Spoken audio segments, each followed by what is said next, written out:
Hi, hello everybody. Welcome to Vikas Commerce Tutorials and I am Mr. Vikas Munke here. So ಸ್ನೇಹಿತರೆ, ಇವತ್ತಿನ ಒಂದು ಸೆಷನ್ನಲ್ಲಿ class 11 PUC first year accountancy ಸಬ್ಜೆಕ್ಟ್ಗೆ ನಿಮ್ಮ annual ಎಕ್ಸಾಮ್ನಲ್ಲಿ ಬರುವಂತಹ 1 mark ಮತ್ತು 2 ಮಾರ್ಕ್ಸ್ ಇಂಪಾರ್ಟೆಂಟ್ ಕ್ವಶನ್ಸ್ ಯಾವುವು ಅಂತೇಳಿ ನೋಡುವಂಥ ಕೆಲಸವನ್ನು ಮಾಡೋಣ. ನನಗೆ ಗೊತ್ತು ಬಹಳಷ್ಟು ಜನ 6 ಮಾರ್ಕ್ಸ್ 12 ಮಾರ್ಕ್ಸ್ನಲ್ಲಿ they don't have any problems, they don't have any issues. 6 marks ಮತ್ತು 12 ಮಾರ್ಕ್ಸ್ ಪ್ರಾಬ್ಲಮ್ ಸಾಲ್ವ್ ಮಾಡಬೇಕಾದ್ರೆ ನೀವು ಸಲೀಸಾಗಿ ಸಾಲ್ವ್ ಮಾಡ್ತಾ ಇದ್ರಿ. ಬಟ್ ನಿಮಗೆ ಪ್ರಾಬ್ಲಮ್ ಆಗ್ತಾ ಇರೋದು ನಾಟ್ ಎವ್ರಿಬಡಿ, ಎಷ್ಟೋ ಜನರಿಗೆ ಸಮಸ್ಯೆ ಏನಾಗ್ತಾ ಇದೆಯಪ್ಪ ಅಂದರೆ 1 ಮಾರ್ಕು ಮತ್ತು 2 ಮಾರ್ಕ್ಸ್ನಲ್ಲಿ ಸರ್ ನಮ್ಮ ಮಾರ್ಕ್ಸ್ ಹೋಗ್ತಾ ಇದೆ, ಸೊ ಅದನ್ನು ಹೇಳ್ಕೊಡಿ ಅಂತೇಳಿ ಎಷ್ಟೋ ಜನ ನನಗೆ ವಾಟ್ಸಪ್ನಲ್ಲಿ ಮೆಸೇಜ್ ಕೂಡ ಮಾಡ್ತಾ ಇದ್ರಿ. ಹಾಗಾಗಿ 1 ಮಾರ್ಕ್ ಮತ್ತು 2 ಮಾರ್ಕ್ಸ್ ಕ್ವಶನ್ಸ್ ಇಂಪಾರ್ಟೆಂಟ್ ಯಾವ್ಯಾವು ಅಂತೇಳಿ ನಿಮ್ಮ ಮುಂದೆ ನಾನು ಚರ್ಚೆ ಮಾಡಲಿಕ್ಕೆ ಬರ್ತಾ ಇದ್ದೀನಿ. So let us start. Before starting, ಯಾರೆಲ್ಲ ನಮ್ಮ ಚಾನಲನ್ನು ಫಸ್ಟ್ ಟೈಮ್ ನೋಡ್ತಾ ಇದ್ದೀರಿ, ಪ್ಲೀಸ್ ನಮ್ಮ ಚಾನಲನ್ನು ಸಬ್ಸ್ಕ್ರೈಬ್ ಮಾಡ್ಕೊಳ್ಳಿ.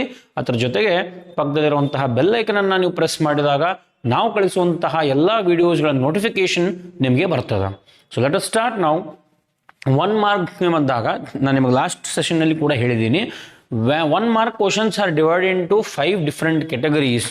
Number 1 is WH questions, that is what is, who are, ಈ ರೀತಿ ಒಂದು ಮೀನಿಂಗ್ ಇರುವಂತಹ ಒಂದು ಪ್ರಶ್ನೆಯನ್ನು ಕೇಳ್ತಾರೆ ಅವರು. ಅದಾದ ನಂತರ ಸೆಕೆಂಡ್ ಕೆಟಗರಿ ಎಕ್ಸ್ಪಾಂಡ್ ರಿಲೇಟೆಡ್ ಒಂದು ಕ್ವಶನ್ ಕಂಪಲ್ಸರಿ ಬರಲೇಬೇಕು. ಅದಾದ ನಂತರ type, any one type of, ಈ ರೀತಿ ಒಂದು ಕ್ವಶನ್ ಬರ್ತದೆ. ಅದಾದ ನಂತರ give an example for, so ಈ ರೀತಿಯಾದಂತಹ ಒಂದು ಕ್ವಶನ್ ಕೂಡ ನಾವು ಕಾಣ್ತೀವಿ. ಸೊ 4 ಕೆಟಗರಿ ಅದಾವ್ರಿ ಸರ, ನೀವು 5 ಅಂತ ಹೇಳಿದ್ರಿ. ಅದು 5ನೇದು ಯಾವುದಪ್ಪ ಅಂದರೆ ಟ್ರೂ ಆರ್ ಫಾಲ್ಸ್. ಆ ಟ್ರೂ ಆರ್ ಫಾಲ್ಸ್ ಅಗೇನ್ ಅದು ನಮ್ಮ ಪ್ರಾಕ್ಟಿಕಲ್ ನಾಲೆಜ್ ಮೇಲೆ ಡಿಪೆಂಡ್ ಆಗಿರ್ತದೆ. 6 ಮಾರ್ಕ್ಸ್ 12 ಮಾರ್ಕ್ಸ್ ಸಾಲ್ವ್ ಮಾಡ್ತಿರ್ತೀರಿ ನೀವು, ಸೊ ಅದ ಬೇಸ್ ಮೇಲೆ ಅದು ಕೂಡ ಇರ್ತದೆ. ಆರಾಮ್ಸೆ ನೀವು ಅದನ್ನು ಸಾಲ್ವ್ ಕೂಡ ಮಾಡ್ಬೋದು. ಸೊ ಈ ರೀತಿ 5 category of questions: WH questions, expand related questions, type related questions, example related questions. ಈಗ ನಮ್ಮ ಕರ್ನಾಟಕ ಗವರ್ಮೆಂಟ್, ನಮ್ಮ ಕರ್ನಾಟಕ ಬೋರ್ಡಿನಿಂದ ಬರುವಂತಹ ಈ 1 ಮಾರ್ಕ್ದು ಕ್ವಶನ್ಸ್ ನಮ್ಮ ಸಿಲೆಬಸ್ನಲ್ಲಿ ಯಾವೆಲ್ಲ ಅದಾವು ಅಂತೇಳಿ ನೋಡೋಣ. ಮೊದಲಿಗೆ WH ಕ್ವಶನ್ಸನ್ನು ಸ್ಟಾರ್ಟ್ ಮಾಡ್ತಾ ಇದ್ದೀನಿ. ಹಳೆ ಕ್ವಶನ್ ಪೇಪರ್ಸನ್ನು ನಾವು ತಗೊಂಡಾಗ ಆ ಹಳೆ ಕ್ವಶನ್ ಪೇಪರ್ ವೇಟೇಜನ್ನು ಚೆಕ್ ಮಾಡಿದಾಗ WH ಕ್ವಶನ್ಸ್ ನಮಗೆ ಸಿಗ್ತಾ ಇರೋದು ಒಂದು 4-5 ಮಾತ್ರ. ಇದನ್ನು ಬಿಟ್ಟು ಬೇರೆ ಕೂಡ ಬರಬಹುದು, ಬಟ್ 90% ಚಾನ್ಸಸ್ ಇವೇ ಕ್ವಶನ್ಸ್ ನಿಮ್ಮ ಎಕ್ಸಾಮ್ನಲ್ಲಿ ಕಾಣ್ತದೆ. ನಂಬರ್ 1, ವಾಟ್ ಈಸ್ ಕ್ಯಾಪಿಟಲ್, ಬಂಡವಾಳ ಎಂದರೇನು? ವಾಟ್ ಈಸ್ ಕ್ಯಾಪಿಟಲ್ ಅಂತ ಕೇಳಬಹುದು. Capital is the amount invested by owners in the business. ಈ WH questions, this are only 1 mark questions, so you need not write lengthy answers. ಒಂದು ವಾಕ್ಯದಲ್ಲಿ ಆನ್ಸರ್ಸನ್ನು ಬರೆದ್ರೆ ನಿಮಗೆ ಅದು ಸಾಕಾಗ್ತದೆ. ಕೆಲವೊಂದು ಸಲ ಒಂದು ಶಬ್ದದಲ್ಲಿಯೂ ಕೂಡ ನೀವು ಆನ್ಸರ್ಸನ್ನು ಬರೀಬಹುದು. ಒಂದು ಶಬ್ದ ಅಥವಾ ಒಂದು ವಾಕ್ಯ ಮೇಲೆ ಕೊಟ್ಟಿರ್ತಾರೆ ಅವರು, answer the following in 1 word or in 1 sentence. So ಒಂದು ಶಬ್ದ ಅಥವಾ ಒಂದು ವಾಕ್ಯದಲ್ಲಿ ಆನ್ಸರ್ಸ್ ಬರೆದ್ರೆ ಅದು ಸಾಕಾಗ್ತದೆ. Capital is the amount invested by owners in the business. ಅದಾದ ನಂತರ ವಾಟ್ ಈಸ್ ಡ್ರಾಯಿಂಗ್ಸ್, ಡ್ರಾಯಿಂಗ್ಸ್ ಅಂದರೆ ಏನು ಅಂತ ಕೂಡ ಕೇಳಬಹುದು. Drawings is the amount with drawn by the owner for his personal use, withdrawn from business. 2 important points ರೀ drawings ಅಂದಾಗ.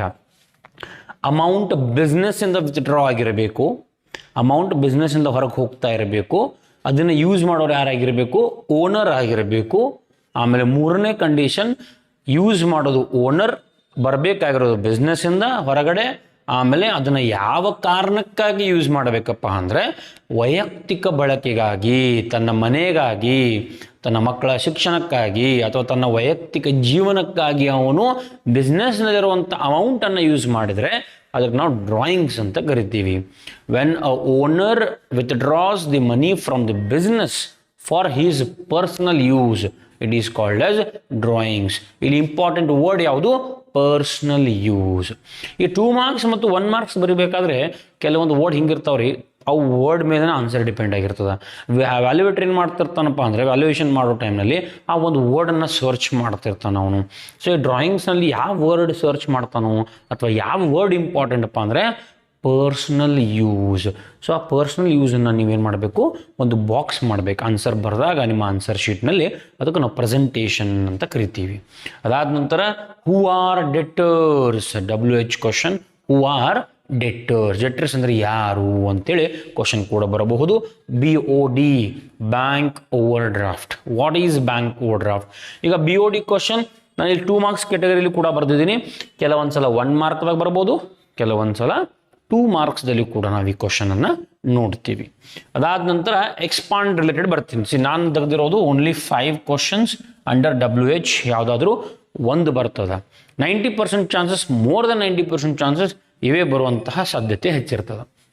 ಅದಾದ ನಂತರ ಎಕ್ಸ್ಪಾಂಡ್ ರಿಲೇಟೆಡ್ ಒಂದು JF ಜರ್ನಲ್ ಫೋಲಿಯೋ ಅಂತ ಕರಿತೀವಿ. ಅಲ್ಲಲ್ಲೇ ವಿಡಿಯೋನ ಪಾಸ್ ಮಾಡ್ಕೊಂಡು ನೋಟ್ ಡೌನ್ ಮಾಡಿದರೆ ಹೆಲ್ಪ್ಫುಲ್ ಆಗ್ತದೆ. JF that is journal folio. LF ledger folio ಅಂತ ಕರಿತೀವಿ. ICAI institute of chartered accountants of India. Gap, ಇದು ನಿಮ್ಮ ಮಿಡ್ ಟರ್ಮ್ ಎಕ್ಸಾಮ್ನಲ್ಲಿ ಬಂದಿತ್ತು. ಇದು ಬಹಳಷ್ಟು ಸಲ ರಿಪೀಟ್ ಆಗುವಂತಹ ಒಂದು expansion abbreviation. Generally accepted accounting principles. ಅದಾದ ನಂತರ GST, goods and service tax. CGST, central goods and service tax. SGST ಇಲ್ಲಿ ಬೇರೆ, ಎಲ್ಲ ಕಡೆ GST ಸೇಮ್ ಇದೆ. ಇಲ್ಲಿ only GST that is goods and service tax. ಇಲ್ಲಿ C ಆ್ಯಡ್ ಆಗ್ತಾ ಇದೆ, ಸೆಂಟ್ರಲ್. ಇಲ್ಲಿ S that is state goods and service tax. ಈ BOD ಅಂತ ನಿಮಗೆ ಸರ್ವೇ ಸಾಮಾನ್ಯ, ಇದು ನಿಮಗೆ ಗೊತ್ತು. Bank over draft. ಅದಾದ ನಂತರ ಎಕ್ಸ್ಪಾನ್ಷನ್ ಮತ್ತು WH ಕ್ವಶನ್ಸ್ ಮುಗೀತು. ಇನ್ನು ಟೈಪ್ ರಿಲೇಟೆಡ್ ಕ್ವಶನ್ಸ್ ಯಾವೆಲ್ಲ ಬರ್ಬೋದು ರೀ ಸರ್ ಎಕ್ಸಾಮ್ನಲ್ಲಿ? ಟೈಪ್ ರಿಲೇಟೆಡ್ ಯಾವತ್ತಪ್ಪ ಅಂದ್ರೆ number 1 subsidiary book. Any 1 type of subsidiary books. ನಾನು ಒಂದು ಸಜೆಸ್ಟ್ ಮಾಡ್ತೀನಿ. ಈ ಟೈಪ್ ಅಂತ ಕೇಳಿದಾಗ ಎಕ್ಸಾಮ್ನಲ್ಲಿ ಅವ್ರು ಏನು ಮಾಡ್ತಾರಪ್ಪ ಅಂದರೆ ಎನಿ 1 ಟೈಪ್ ಅಂತಲೇ ಕೇಳ್ತಾರೆ.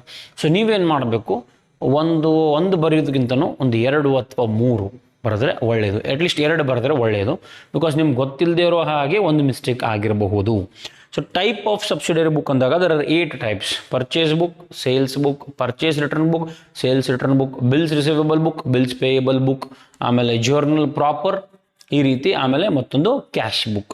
ಸೊ 8 ಟೈಪ್ಸ್ ಆಫ್ ಸಬ್ಸಿಡರಿ ಬುಕ್ಸನ್ನು ನಾವು ಕಾಣ್ತೀವಿ. ಯಾವುದಾದ್ರೂ ಒಂದನ್ನು ಕೇಳ್ತಾ ಇದ್ದಾರೆ ಅವರು. ಸೊ ಆರಾಮ್ಸೆ ಬರೀಬೋದು. 12 ಮಾರ್ಕ್ಸ್ನಲ್ಲಿ ಕೂಡ ನೀವು ಇದನ್ನು ಸ್ಟಡಿ ಮಾಡ್ತಾ ಇರ್ತೀರಿ. ಆಮೇಲೆ any 1 type of cash book. Simple cash book ಅಥವಾ single column cash book, double column cash book ಅಥವಾ 2 ಕಾಲಮ್ ಕ್ಯಾಶ್ ಬುಕ್ ಅಂತ ಕರಿತೀವಿ. Petty cash book. There are 3 types of cash books. Single column ಅಥವಾ simple cash book, 2 column ಅಥವಾ double column cash book, ಮೂರನೇದು petty cash book. ಈ ರೀತಿ ಕೂಡ ಒಂದು ಕ್ವಶನ್ ಬರಬಹುದು. Types of reserve, capital reserve, revenue reserve, ಈ ರೀತಿ 2 ರಿಸರ್ವ್ಸ್ ಅನ್ನು ನೋಡ್ತೀವಿ. ಯಾವುದಾದ್ರೂ ಒಂದನ್ನು ಎಕ್ಸಾಮ್ಗೆ ಬರೀಬೇಕು. Types of discount, cash discount, trade discount, ಈ ರೀತಿ 2 ಡಿಸ್ಕೌಂಟ್ಸ್ ಅದಾವ್ರಿ, ಕ್ಯಾಶ್ ಮತ್ತು ಟ್ರೇಡ್ ಡಿಸ್ಕೌಂಟ್. ಸೊ ಈ ರೀತಿ ಯಾವುದಾದ್ರು ಒಂದನ್ನು ಬರೀಬೇಕು. System of accounting, there are 2 systems of accounting. Single entry system of accounting, double entry system of accounting. You need to write only 1 question in your examination. ಅದಾದ ನಂತರ basis of accounting. There are again 2 basis of accounting. Number 1 cash basis of accounting and number 2 accrual basis of accounting. ಒಂದು cash basis ಮತ್ತೊಂದು accrual basis. ಅದಾದ ನಂತರ type of error, errors of omission, errors of commission, compensating error, ಈ ರೀತಿ 5 ಎರರ್ಸ್ಗಳನ್ನ ನೋಡ್ತಾ ಇದ್ದೀವಿ. Errors of commission ಆಗಿರ್ಬೋದು, ಎರರ್ಸ್ ಆಫ್ ಒಮಿಷನ್ ಆಗಿರ್ಬೋದು, ಕಂಪೆನ್ಸೇಟಿಂಗ್ ಎರರ್ಸ್ ಆಗಿರ್ಬೋದು, ಎರರ್ಸ್ ಆಫ್ ಪ್ರಿನ್ಸಿಪಲ್ ಆಗಿರಬಹುದು, ಆಮೇಲೆ ಎರರ್ಸ್ ಆಫ್ ಕಮಿಷನ್ ಆಗಿರ್ಬೋದು. ಈ ರೀತಿ ಹಲವಾರು ಎರರ್ಸ್ಗಳನ್ನು ನೋಡ್ತೀವಿ. 5 ಎರರ್ಗಳಲ್ಲಿ ಯಾವುದಾದ್ರೂ ಒಂದು ಎರರ್ನ ಬರಿಬೇಕು. ಮತ್ತೊಂದು ಎಷ್ಟೋ ಜನ ಏನು ಮಾಡ್ಕೋತಾರಪ್ಪ ಅಂದರೆ ಟೈಪ್ ಅಂತ ಕೇಳಿದಾಗ they are going to write the meaning also. ಅವ್ರು ಏನು ಮಾಡ್ತಾರಪ್ಪ ಅಂದರೆ ಅರ್ಥವನ್ನು ಬರೀಲಿಕ್ಕೆ ಹೋಗುವಂಥ ಕೆಲಸ ಮಾಡ್ತಾ ಇದ್ದಾರೆ. ಅರ್ಥ ಬರೆಯೋ ಅವಶ್ಯಕತೆ ಇಲ್ಲ. There is no any requirement of writing the meaning. They are asking only type. If they ask what do you mean by reserve, what do you mean by discount, then you should write the meaning. Otherwise you need not write the meaning. So ನೀವೇನು ಮಾಡಬೇಕು, type ಅಂದಾಗ ಕೇವಲ ಯಾವುದಾದ್ರೂ ಒಂದು ವಿಧ ಬರಿಬೇಕು ಮಾತ್ರ, ಅದರ ಅರ್ಥ ಬರೆಯೋ ಅವಶ್ಯಕತೆ ಇಲ್ಲ. ಅದಾದ ನಂತರ accounting concepts, business entity concept, money measurement concept, ಆಮೇಲೆ cost concept, matching concept, conservatism concept, ಈ ರೀತಿ ಹಲವಾರು ಕಾನ್ಸೆಪ್ಟ್ಸ್ಗಳದವ್ರಿ. ಒಂದೇ ಕೇಳಕತ್ತಾರ ಅವರು, 2 ಬರೀರಿ. ಅದಾದ ನಂತರ TB ಮೆಥಡ್ ಅಂದರೆ ಇದರ ಅರ್ಥ trial balance method. Any one method of preparing trial balance. There is totals method. ಸೀದಾ ಶಾರ್ಟ್ಕಟ್ ಅದ. TB ಒಂದು ಟೋಟಲ್ಸ್ ಮೆಥಡ್ ಅದ, ಮತ್ತೊಂದು ಬ್ಯಾಲೆನ್ಸಸ್ ಮೆಥಡ್ ಅದ, ಮೂರನೇದು ಟೋಟಲ್ಸ್ ಕಮ್ ಬ್ಯಾಲೆನ್ಸಸ್ ಮೆಥಡ್. ಈ TB ಅಂದರೆ trial balance. Actually TB method ಅಂದರೆ trial balance, preparing trial balance. So trial balance ಅಂದಾಗ ಅಲ್ಲೇ ನೀವು ತಲೆಯಾಗಿ ಶಾರ್ಟ್ಕಟ್ ಇಟ್ಕೊಂಡ್ಬಿಟ್ರಿ. T totals method, B balances method. ಈ ರೀತಿ ಶಾರ್ಟ್ಕಟ್ದಾಗ ನೆನಪಿಟ್ಕೊಳ್ಬಹುದು. ಯಾವುದಾದ್ರೂ ಒಂದನ್ನು ಬರೀಬೇಕು. ಅದಾದ ನಂತರ ಟೈಪ್ಸ್ ಮುಗಿದು WH ಕ್ವಶನ್ಸ್ ಆಯ್ತಾ, ಎಕ್ಸ್ಪಾನ್ಸ್ ಕ್ವಶನ್ಸ್ ಆಯ್ತಾ, ಆಮೇಲೆ ಟೈಪ್ ಕ್ವಶನ್ಸ್ ಆಯ್ತಾ, ಆಮೇಲೆ ಈಗ ಬರೋದು example related questions. Example, any one example for, ಈ ರೀತಿ ಕ್ವಶನ್ಸ್. ಮತ್ತೊಂದು ಹೇಳ್ತೀನಿ, ಈ ಟೈಪ್ ಮತ್ತು ಎಕ್ಸಾಂಪಲ್ಸ್ 2 ಮಾರ್ಕ್ಸ್ನಲ್ಲಿ ಕೂಡ ರಿಪೀಟ್ ಆಗ್ಬೋದು ರೀ. 2 ಮಾರ್ಕ್ಸ್ ಹೆಂಗೆ ಕೇಳ್ತಾನೆ ನಾವು? Any 2 types, any 2 examples. 1 ಮಾರ್ಕ್ಗೆ any 1 example, any 1 type. So ಹಾಗಾಗಿ ಇದನ್ನು ನೀವು ಎರಡೆರಡನ್ನು ಓದ್ಕೊಂಡ್ರೆ ಅದು ಒಳ್ಳೆಯದಾಗಿರುತ್ತೆ. ಬಿಕಾಸ್ ಇದು ಒಂದು ವೇಳೆ 2 ಮಾರ್ಕ್ಸ್ ಬಂದರೆ ನೀವೇನು ಮಾಡೋರು? ಅವಾಗ 2 ಬರೀಬೇಕಾಗ್ತದೆ. ಸೊ ಹಾಗಾಗಿ ಪ್ರತಿಯೊಂದನ್ನು ಎರಡೆರಡು ನೆನಪಿಟ್ಕೊಳ್ಬೇಕು ನೀವು. Example, capital example for capital receipt, example for revenue receipt. There are 5 different categories ನಾವು ನೋಡ್ತಾ ಇದ್ದೀವಿ ಫೈನಾನ್ಷಿಯಲ್ ಸ್ಟೇಟ್ಮೆಂಟ್ಸ್ನಲ್ಲಿ. Capital receipts, revenue receipts, capital expenditure, revenue expenditure, deferred revenue expenditure. 5 categories ನೋಡ್ತಾ ಇದ್ದೀವಿ. Capital receipt, revenue receipt, capital expenditure, revenue expenditure, deferred revenue expenditure. So ಆ 5ಕ್ಕೂ ಒಂದೊಂದು ಎಕ್ಸಾಂಪಲ್ಸನ್ನು ನೀವು ಓದಬೇಕು. ಮೀನಿಂಗನ್ನು ಓದಬೇಕು. ಅದು 2 ಮಾರ್ಕ್ಸ್ದಾಗ ಕೂಡ ನಾನು ಇಲ್ಲಿ ಬರೆದಿದ್ದೀನಿ. What is deferred revenue I will come to it later. ಅವು 5ರದ್ದು ಮೀನಿಂಗ್ ಪ್ಲಸ್ ಅದರದ್ದು ಒಂದೊಂದು ಎಕ್ಸಾಂಪಲ್. ಒಂದೊಂದು ಎಕ್ಸಾಂಪಲ್ ಅವ್ರು 1 ಮಾರ್ಕ್ಸ್ದಾಗ ಕೇಳ್ತಾರೆ. ಇಲ್ಲಿ ಮೀನಿಂಗ್ ಅದನ್ನು 2 ಮಾರ್ಕ್ಸ್ದಾಗ ಕೇಳುವಂಥ ಸಾಧ್ಯತೆ ಇರ್ತದೆ. ಅದಾದ ನಂತರ ಕರೆಂಟ್ ಅಸೆಟ್ಸ್ ಮತ್ತು fixed assets. Give any 1 example for current asset, give any 2 examples for current assets. ನಿಮ್ಮ ಕರೆಂಟ್ ಅಸೆಟ್ಸ್ಗೆ ಸ್ಟಾಕ್ ಆಗಿರಬಹುದು, ಕ್ಯಾಶ್ ಆಗಿರಬಹುದು, ಈ ರೀತಿ. ಆಮೇಲೆ ಡೆಟರ್ಸ್ ಆಗಿರ್ಬೋದು. All are current assets. So current ಅಸೆಟ್ಸ್ನ ಎಕ್ಸಾಂಪಲ್ಸ್ ನೆನ್ಪಿಟ್ಕೊಳ್ಬೇಕು. Fixed assets, land and building, motor car ಇವೆಲ್ಲ ಆಗಿರ್ತಾವೆ ರೀ. ಅರ್ಥ ಆಯ್ತಾ? ಪ್ಲಾಂಟ್ ಆ್ಯಂಡ್ ಮೆಷಿನರಿ, ಫರ್ನಿಚರ್, ಈ ರೀತಿ ಫಿಕ್ಸ್ಡ್ ಅಸೆಟ್ಸ್ ಎಕ್ಸಾಂಪಲ್ಸ್. ಅದಾದ ನಂತರ last errors. Any 1 example for omission of error. 5 errors ಅದಾವೆ ರೀ. Any 1 example for errors of commission, any 1 example for errors of principle, any 1 example for compensating error. ಈ ರೀತಿ ಆ 5 errors ನೀವೇನು ಟೈಪ್ಸ್ ಓದ್ತಾ ಇದ್ರಿ ಅದಕ್ಕೆ ತನ್ನದೇ ಆದ ಎಕ್ಸಾಂಪಲ್ಸನ್ನು ಕೂಡ ನೀವು ಓದ್ಕೊಳ್ಬೇಕು. ಸೊ ಎಕ್ಸಾಂಪಲ್ಸ್ನಲ್ಲಿ ಈ ರೀತಿ ನಾವು 6-7 ಕ್ಯಾಟಗರಿ ಮಾಡ್ತಾ ಇದ್ದೀವಿ. ಎರರ್ಸ್ನಲ್ಲಿ 5 ಎರರ್ಗೆ ಒಂದೊಂದು ಎಕ್ಸಾಂಪಲ್. ಇವು ರೆಸಿಟ್ಸ್, ಎಕ್ಸ್ಪೆಂಡಿಚರ್ 5ಕ್ಕೂ ಒಂದೊಂದು ಎಕ್ಸಾಂಪಲ್.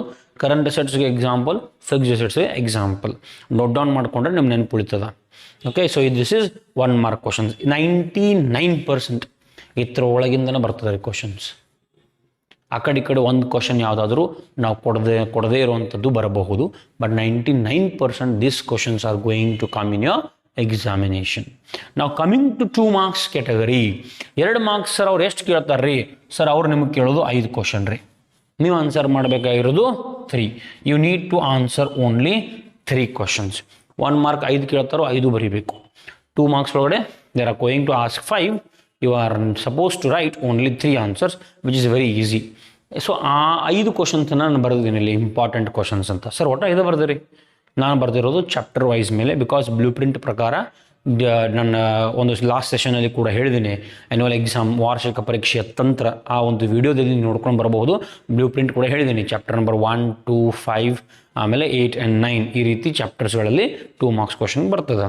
ಸೊ ಇಲ್ಲಿ ಕೆಲವೊಂದು ಸಲ ಜರ್ನಲ್ ಎಂಟ್ರಿ ಕ್ವಶನ್ ಕೂಡ ಬರಬಹುದು, ಅಥವಾ ಅಡ್ಜಸ್ಟ್ಮೆಂಟ್ ಯಾವ ರೀತಿ ಮಾಡಬೇಕಂತ ಕ್ವಶನ್ ಕೂಡ ಬರ್ತದೆ. ಅದನ್ನ ಇಲ್ಲಿ ಹಾಕಿಲ್ಲ. ಇಲ್ಲಿ ಯಾಕೆ ಹಾಕಿಲ್ಲಪ್ಪ ಅಂದರೆ ನೀವು 12 ಮಾರ್ಕ್ಸ್ ಸಾಲ್ವ್ ಮಾಡ್ತೀರಿ. ಸೊ 2 ಮಾರ್ಕ್ಸ್ ಬಂದರೂ ನೀವು ಆರಾಮ್ಸೆ ಅದನ್ನು ಮಾಡಬಹುದು. ಫಾರ್ ಎಕ್ಸಾಂಪಲ್ ಈಗ ನಿಮ್ಮ ಮಾಡೋ ಕ್ವಶನ್ ಬರೋದ give the journal entry for outstanding rent. So ಈ ರೀತಿ ಒಂದು ಕ್ವಶನ್ ಕೂಡ ಜರ್ನಲ್ ಎಂಟ್ರಿ ಮೇಲೆ ಬರ್ತದೆ. Very famous, very important, very repetitive, ಪದೇ ಪದೇ ಎಲ್ಲ ಕ್ವಶನ್ ಪೇಪರ್ಸ್ಗಳಲ್ಲಿ ಬರ್ತಾ ಇರೋ ಕ್ವಶನ್ ಡಿಫೈನ್ ಅಕೌಂಟಿಂಗ್. ಶತಾಯಗತಾಯ ಇದನ್ನು ಓದ್ಕೊಂಡು ಹೋಗಲೇಬೇಕು. ಯಾವುದೇ ಕಾರಣಕ್ಕೂ ಇದನ್ನು ಬಿಡುವಂತಿಲ್ಲ. 100% you should and must study define accounting. ಬರ್ತಲಿಕ್ಕೆ 100% ಬರ್ತದೆ. 99.99% ಇದು ರಿಪೀಟ್ ಆಗುವಂಥ ಚಾನ್ಸಸ್ ಇದೆ. ಬಿಕಾಸ್ ಆ ಚಾಪ್ಟರ್ನಲ್ಲಿ 2 ಮಾರ್ಕ್ಸ್ಗೆ ವೇಟೇಜ್ ಇರುವಂಥ ಚಾಪ್ಟರ್ ವೇಟೇಜ್ ಇರುವಂಥ ಕ್ವಶನ್ ಯಾವುದು ಕಾಣ್ತಾ ಇಲ್ಲ. ಸೊ ಡಿಫೈನ್ ಅಕೌಂಟಿಂಗ್ ಅದನ್ನು ಓದಬೇಕು. ಡಿಫೈನ್ ಅಂದಾಗ, ವ್ಯಾಖ್ಯಾನ ಅಂದಾಗ ಅದನ್ನು ಯಾರು ಕೊಟ್ಟರು? According to American accounting association, according to dash and dash, ಈ ರೀತಿ ಯಾರು ಕೊಟ್ಟರಲ್ಲ ಅವರ ಹೆಸರು, ಆ ಆಥರ್ ಅಥವಾ ಸಂಸ್ಥೆ ಹೆಸರನ್ನು ಬರೆದು ಅದರ ಅರ್ಥವನ್ನು ಬರೀಬೇಕು. ಅದಾದ ನಂತರ 2 ಮಾರ್ಕ್ಸ್ಗೆ ಮತ್ತೊಂದು important, what is double entry system. ಈಗ what is double entry system ಕೇಳ್ತಾ ಇದ್ದಾನಂದರೆ ನಾಳೆ what is single entry system ಅಂತ ಕೇಳುವಂತಹ ಚಾನ್ಸಸ್ ಕೂಡ ಇರ್ತದೆ. ಹಳೆ ಕ್ವಶನ್ ಪೇಪರ್ಸ್ನ ನೋಡ್ತಾ ಇದ್ದೀವಿ, ವಾಟ್ ಈಸ್ ಡಬಲ್ ಎಂಟ್ರಿ ಅಂತ ಕೇಳ್ಯಾರ ಅವರು. ಸಿಂಗಲ್ ಎಂಟ್ರಿ ಅಂತ ಎಲ್ಲೂ ಕೇಳಿಲ್ಲ, ಬಟ್ ಕೇಳಬಹುದಲ್ಲ, ನಾವು ಗೆಸ್ ಮಾಡ್ಬೇಕ್ರಿ. We should jump into the question paper setters mind. ಯಾರು ಕ್ವಶನ್ ಪೇಪರ್ ಸೆಟ್ ಮಾಡ್ತಾರಲ್ಲ ಅವ್ರ ಮೈಂಡ್ಗೆ ನೀವು ಜಂಪ್ ಆಗಬೇಕು. ಡಬಲ್ ಎಂಟ್ರಿ ಸಿಸ್ಟಮ್ ಕೇಳ್ತಾ ಇದ್ದಾರೆ ಅಂದರೆ there is equal chance that you may also ask single entry system of accounting. BOD, what is bank overdraft. 1 mark ಕ್ಯಾಟಗರಿಯಲ್ಲೂ ಕೂಡ ನೀವು ಓದ್ತಾ ಇದ್ದೀರಿ, ಅದನ್ನು 2 ಮಾರ್ಕ್ಸ್ನಲ್ಲಿ ಕೂಡ ನೀವು ಓದಬೇಕು. ಇದು ಕೂಡ ಬಹಳಷ್ಟು ಸಲ ರಿಪೀಟ್ ಆಗ್ತಾ ಇದೆ. Why is BRS prepared, bank reconciliation statement, one of my favourite chapter. I hope that is yours favourite too. BRS ಯಾಕೆ ಪ್ರಿಪೇರ್ ಮಾಡ್ತೀವಿ? BRS ಯಾಕೆ ಪ್ರಿಪೇರ್ ಮಾಡ್ತೀವಿ? To reconcile the balances. Reconcile ಅಂದರೆ ಟ್ಯಾಲಿ ಮಾಡಬೇಕು. ಯಾವ್ಯಾವ ಬುಕ್ ನಾನು ಲಾಸ್ಟ್ ಸೆಷನಲ್ಲಿ ಹೇಳಿದ್ದೀನಿ, ಯಾವ್ಯಾವ ಬುಕ್ ರೀ? ಒಂದು ಕ್ಯಾಶ್ ಬುಕ್, ಮತ್ತೊಂದು ಪಾಸ್ಬುಕ್. ಈ ಎರಡೂ ಬುಕ್ಕನ್ನು ಟ್ಯಾಲಿ ಮಾಡಲಿಕ್ಕೆ ನಾವು ಉಪಯೋಗಿಸೋದು BRS. BRS ಯಾಕೆ ಮಾಡ್ತೀವಪ್ಪ ಅಂದರೆ to reconcile the balances between passbook and the balances of cash book. ಆಮೇಲೆ ಇಲ್ಲಿ ಮತ್ತೊಂದು ಕ್ವಶನ್ ಬರ್ತದೆ, what is BRS? Why is BRS prepared? What is BRS prepared? Both ಎರಡೂ ಕ್ವಶನಿಗೆ ಆನ್ಸರ್ 95% ಸೇಮ ಬರೀಬೇಕು. ಜಸ್ಟ್ ಮೈನರ್ ಚೇಂಜಸ್ ಆಗ್ಬೋದು, ಬಟ್ ನೀವು ಸೇಮ ಬರೀರಿ. ವೈ ಈಸ್ BRS ಅಂತ ಕೇಳಿದ್ರು ಸೇಮ ಬರೀರಿ, ವಾಟ್ ಈಸ್ BRS ಅಂತ ಕೇಳಿದ್ರು ಸೇಮ ಬರೀರಿ. ಅದಾದ ನಂತರ what is deferred revenue expenditure. ಇದು ಹೇಳಿದ್ದೆ ನಾನು, ಎಕ್ಸಾಂಪಲ್ದಾಗ ಬರ್ತದೆ. Capital receipt, revenue receipt, capital expenditure, revenue expenditure, deferred revenue expenditure. ನಾನು ಬೋರ್ಡ್ ಮೇಲೆ what is deferred revenue expenditure ಮಾತ್ರ ಬರೆದಿದ್ದೀನಿ, ಬಟ್ ನೀವು ನೋಟ್ ಡೌನ್ ಮಾಡ್ಕೋಬೇಕಾದ್ರೆ what is capital expenditure, what is revenue expenditure, what is capital receipt, what is revenue receipt, 5 ಓದಬೇಕು. ನಾವು 5 ಕೂಡ perfect ಮಾಡಬೇಕು. ಅವು 5 ಇಲ್ಲಿ 2 ಆಗ್ತಾವೆ. What is BRS, why is BRS 7, what is BOD 8, double entry single entry 10, define accounting 11. So ಇಲ್ಲಿ board ಮೇಲೆ 5 ಕಾಣ್ತಾ ಇರಬಹುದು, ಬಟ್ ನಾನು ನಿಮ್ಗೆ ಹೇಳ್ತಾ ಇರೋದು 11 ಕ್ವಶನ್ಸ್. ಡಬಲ್ ಎಂಟ್ರಿ ಕೇಳಿದ್ರೆ ಸಿಂಗಲ್ ಎಂಟ್ರಿ ಕೇಳಬಹುದು, ವೈ ಈಸ್ BRS ಪ್ರಿಪೇರ್ ಅಂತ ಕೇಳ್ತಾರೆ, ವಾಟ್ ಈಸ್ BRS ಅಂತಲೂ ಕೇಳಬಹುದು, what is deferred revenue expenditure ಕೇಳ್ತಾ ಇದ್ದಾರೆ ಅಂದರೆ what is capital expenditure, what is revenue expenditure, what is capital receipt, what is revenue receipt, what is deferred revenue expenditure. ಆಮೇಲೆ ಅದಕ್ಕೆ ಪ್ರತಿಯೊಂದಕ್ಕೂ ಎಕ್ಸಾಂಪಲನ್ನು ಕೂಡ ನೀವು ಓದ್ಕೊಳ್ಳಬಹುದು. ಅದಾದ ನಂತರ ಎವ್ರಿ ಇಯರ್ ನಾವು ನೋಡ್ತಾ ಇದ್ದೀವಿ ಎರರ್ಸ್ ಮೇಲೆ, ರೆಕ್ಟಿಫಿಕೇಶನ್ ಆಫ್ ಎರರ್ಸ್ ಮೇಲೆ ಒಂದು 2 ಮಾರ್ಕ್ಸ್ ಕ್ವಶನ್ಸ್ ಬರ್ತಾ ಇತ್ತು. What is error of omission, what is error of commission. ಹಳೆ ಕ್ವಶನ್ ಪೇಪರ್ಸ್ ಆಗಿದೆ, ಎವ್ರಿ ಕ್ವಶನ್ ಪೇಪರ್ದಾಗ ಅದ, ಬಟ್ ಸ್ಟಿಲ್ ನೀವು ಬೋರ್ಡ್ ಮೇಲೆ ಬರಿತಾ ಇಲ್ಲ ಸರ್. ಯಾಕೆ ಬರಿತಾ ಇಲ್ಲಪ್ಪ ಅಂದರೆ ಈ ವರ್ಷದ ಬ್ಲೂ ಪ್ರಿಂಟ್ ಪ್ರಕಾರ ಟ್ರಯಲ್ ಬ್ಯಾಲೆನ್ಸ್ ಮತ್ತು ರೆಕ್ಟಿಫಿಕೇಶನ್ ಆಫ್ ಎರರ್ಸ್ ಆ ಚಾಪ್ಟರ್ನಲ್ಲಿ they have not given 2 marks questions. ಅಲ್ಲಿ 2 ಮಾರ್ಕ್ಸ್ ಕಾಣ್ತಾ ಇಲ್ಲ, ಹಾಗಾಗಿ ಅದಿಲ್ಲ ಅಂತ ಅಂದ್ಕೊಳ್ತೀವಿ. ಸೊ ಹಾಗಾಗಿ ಅದಕ್ಕೆ ನೀವು ಕೇವಲ ಒಂದು ಎಕ್ಸಾಂಪಲನ್ನು ಓದ್ಕೊಂಡ್ರೆ ಸಾಕಲ್ಲ. 1 ಮಾರ್ಕ್ ಕ್ವಶನ್ ಅದ. ಸೊ ಚಾನ್ಸಸ್ ಏನಪ್ಪ ಅಂದರೆ 6 ಮಾರ್ಕ್ಸ್ ಟ್ರಯಲ್ ಬ್ಯಾಲೆನ್ಸ್ ಕ್ವಶನ್ ಬರ್ತದೆ. ಹಾಗಾಗಿ ಆ 1 ಮಾರ್ಕ್ ಎರರ್ಸ್ಗೆ ಇಂಪಾರ್ಟೆನ್ಸ್ ಕೊಡ್ತಾರೆ ಅವರು, ಬಿಕಾಸ್ ಅದನ್ನು ಕೇಳಿಲ್ಲ ಅಂದರೆ ಎರರ್ಸ್ ಮತ್ತು ಕಲ್ತೇನು ಉಪಯೋಗ ಆಗ್ತದೆ. ಹಾಗಾಗಿ ಒಂದು ಎಕ್ಸಾಂಪಲ್ ಇಲ್ಲಿ ಏನು ಬರಬಹುದು, ಅದು ಎರರ್ಸ್ ಮೇಲಿನ ಎಕ್ಸಾಂಪಲ್ ಬರಬಹುದು ಅಂತೇಳಿ ನಮ್ಮ ಒಂದು ನಂಬಿಕೆ ಆಗಿರ್ತದೆ. ಸೊ 1 ಮಾರ್ಕ್ ಮತ್ತು 2 ಮಾರ್ಕ್ ಇಂಪಾರ್ಟೆಂಟ್ ಕ್ವಶನ್ಸ್. ಫಸ್ಟ್ ಸೆಷನ್ನಲ್ಲಿ ನಾವು ಸ್ಟ್ರಾಟಜಿಯನ್ನು ಮಾಡಿದ್ವಿ. ಸೆಕೆಂಡ್ ಸೆಷನ್ನಲ್ಲಿ BRS ಯಾವ ರೀತಿ ಸಾಲ್ವ್ ಮಾಡಬೇಕು ಅಂತ ಮಾಡಿದ್ವಿ. ಮತ್ತೊಂದು BRS ಪ್ರಾಬ್ಲಮನ್ನು ಕೂಡ ಸಾಲ್ವ್ ಮಾಡೋಣ. ಅದಾದ ನಂತರ ಒಂದು ಮತ್ತೊಂದು ಇಂಪಾರ್ಟೆಂಟ್ ಕ್ವಶನ್ ಅದ 6 ಮಾರ್ಕ್ಸ್ ಕ್ಯಾಟಗರಿಯಲ್ಲಿ, ಪೆಟಿ ಕ್ಯಾಶ್ ಬುಕ್ ಕಂಪಲ್ಸರಿ ಅದು ಬರ್ತದೆ. ಸೊ ಅದರ ಮೇಲೆ ನಾವು ಒಂದು ಕ್ವಶನನ್ನು ಮುಂದಿನ ಸೆಷನ್ನಲ್ಲಿ ಮಾಡುವಂಥ ಪ್ರಯತ್ನವನ್ನು ಮಾಡೋಣ.